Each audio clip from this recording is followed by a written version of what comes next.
BA second year के सभी students को मेरा नमस्कार। स्टूडेंट्स, हमारा टॉपिक अमेरिका का संविधान सेकेंड यूनिट चल रही है। सेकेंड यूनिट में हमने अमेरिका के संविधान की विशेषताएं पढ़ चुके हैं और अमेरिका के संविधान में कार्यपालिका हमने करी है। कार्यपालिका में हमने राष्ट्रपति किया है और आज का हमारा टॉपिक रहेगा कैबिनेट, अमेरिकन कैबिनेट। तो स्टूडेंट्स, मैंने एक बार आपको बताया था कि अमेरिका ब्रिटेन का गुलाम रहा था। अमेरिका ब्रिटेन का गुलाम रहा था, तो वहाँ पे ऐसा हुआ था, अमेरिका में ऐसा हुआ था कि वो इतने वर्षों तक जब ब्रिटेन का गुलाम रहा था, तो जब अमेरिका स्वतंत्र हुआ, स्वतंत्र होने के बाद में अमेरिका ने ब्रिटेन की एक भी बात नहीं मानी और जैसे जैसे व्यवस्थाएं ब्रिटेन में थी उसकी ठीक उल्टी व्यवस्था उन्होंने अपने यहाँ पे रखी अमेरिका में। जैसे उदाहरण के रूप में मैंने तुम्हें बताया था कि संसदात्मक व्यवस्था ब्रिटेन में है, तो अमेरिका में क्या है, अध्यक्षात्मक शासन व्यवस्था। ठीक है, और इसी प्रकार से ब्रिटेन में राष्ट्रपति नहीं है, यहाँ पे राष्ट्रपति है। अब बात मंत्रिमंडल की आती है। मंत्रिमंडल, अब देखिए स्टूडेंट्स, ब्रिटेन में मंत्रिमंडल शक्तिशाली है, लेकिन अमेरिका का मंत्रिमंडल शक्तिहीन है, शक्तिहीन मंत्रिमंडल है। क्योंकि तुम पढ़ चुके हो कि अमेरिका में राष्ट्रपति सर्वे सर्वा है, राष्ट्रपति ही वास्तविक प्रधान है और राष्ट्रपति ही संवैधानिक प्रधान है। ठीक है, हालांकि राष्ट्रपति को किसी भी काम को करने से पूर्व सीनेट का परामर्श लेना आवश्यक होता है, लेकिन फिर भी देश का सबसे बड़ा लोकतांत्रिक देश, विश्व का सबसे बड़ा लोकतांत्रिक देश होने के कारण से वहाँ के जो राष्ट्रपति हैं बहुत ज़्यादा पावरफुल हैं। तो मंत्रिमंडल क्या है, मंत्रिमंडल महत्वहीन है। लेकिन फिर भी हम पढ़ेंगे कि जो मंत्रिमंडल है, मंत्रिमंडल का संविधान में प्रावधान ही नहीं है। मंत्रिमंडल का अमेरिकन संविधान में प्रावधान नहीं है। ठीक है, पहली बात तो यही है। देखो, मैं मेन बात बता देती हूँ, क्योंकि अमेरिकन मंत्रिमंडल में बड़ा प्रश्न कभी नहीं बनता है।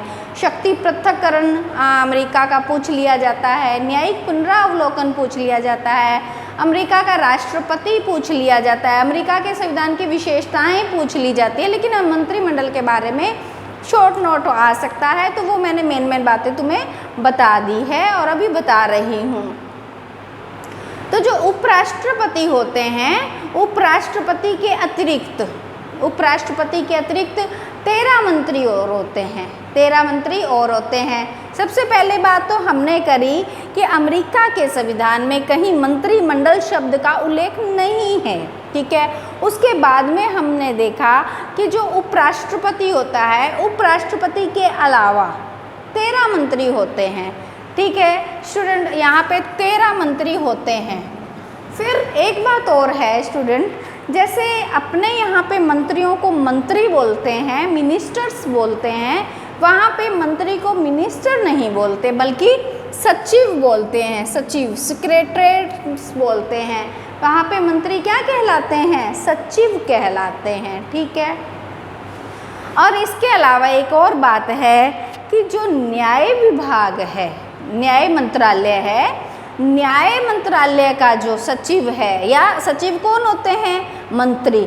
न्याय विभाग का सचिव या न्याय विभाग के जो मंत्री, अपनी भाषा में देखें तो मंत्री, लेकिन अमेरिकन भाषा में देखें तो सचिव। तो न्याय विभाग का जो सचिव होता है वो क्या कहलाता है, अटॉर्नी जनरल कहलाता है, अटॉर्नी जनरल। अब पूछ लिया जाए अमेरिका में अटॉर्नी जनरल कौन होता है, तो न्याय विभाग वाला मंत्री होता है, यानी न्याय विभाग का सचिव क्या कहलाता है, अटॉर्नी जनरल कहलाता है।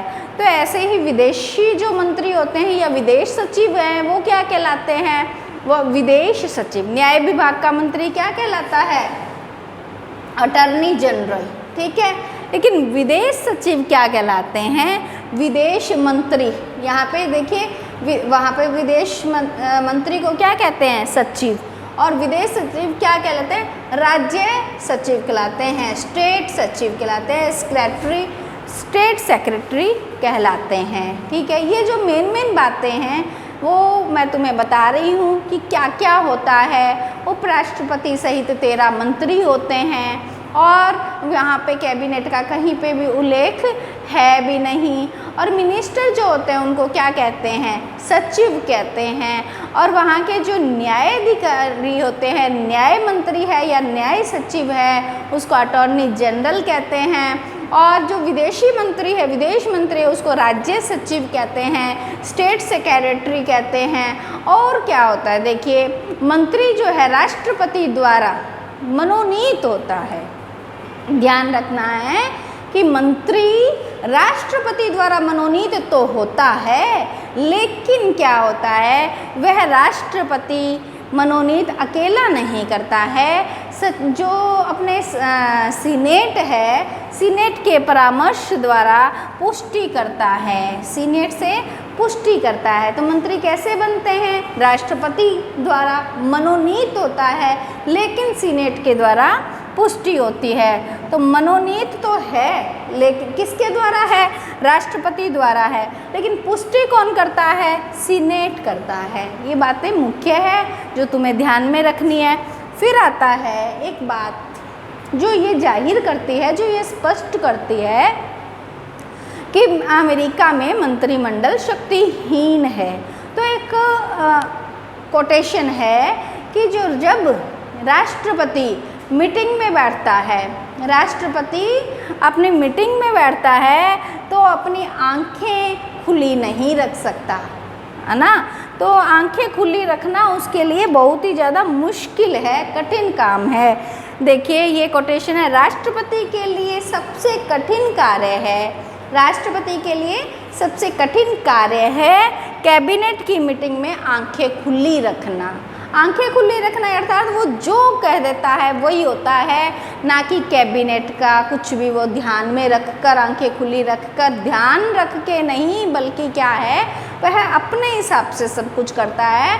ये जो कोटेशन है, ये जो बात है कि राष्ट्रपति के लिए सबसे अधिक कठिन कार्य यह है कि वह कैबिनेट की मीटिंग्स में अपनी आंखें खुली रखे। इस बात का अर्थ ये होता है, ये बात ये स्पष्ट करती है कि अमेरिका का मंत्रिमंडल महत्वहीन है। तो आज का हमारा टॉपिक मंत्रिमंडल कंप्लीट हुआ है और हम अब करेंगे अमेरिका की कांग्रेस, यानी कि अमेरिका के व्यवस्थापिका ये लेजिस्लेचर, वो हमने बहुत कुछ कर लिया है, बातों ही बातों में बहुत कुछ कर लिया है। जैसे कि अमेरिका में 2 सदन है, पहला सदन हाउस ऑफ रिप्रेजेंटेटिव है, दूसरा सदन सीनेट है। सीनेट विश्व का सबसे शक्तिशाली द्वितीय सदन है। हमने ये किया था अमेरिका का संविधान करते समय कि विश्व का सबसे दुर्बल द्वितीय सदन जो है हाउस ऑफ लॉर्ड ब्रिटेन का है, और जो शक्तिशाली सेकंड सदन है, द्वितीय सदन है, वो अमेरिका का सीनेट है। तो इस प्रकार से हम उसके बारे में और नॉलेज करेंगे और नॉलेज लेंगे, और हम बहुत ही सरल तरीके से अपना सारा का सारा सिलेबस कंप्लीट करेंगे। अब नेक्स्ट टॉपिक अपना रहेगा अमेरिका की कांग्रेस, और कांग्रेस में भी दोनों सदन।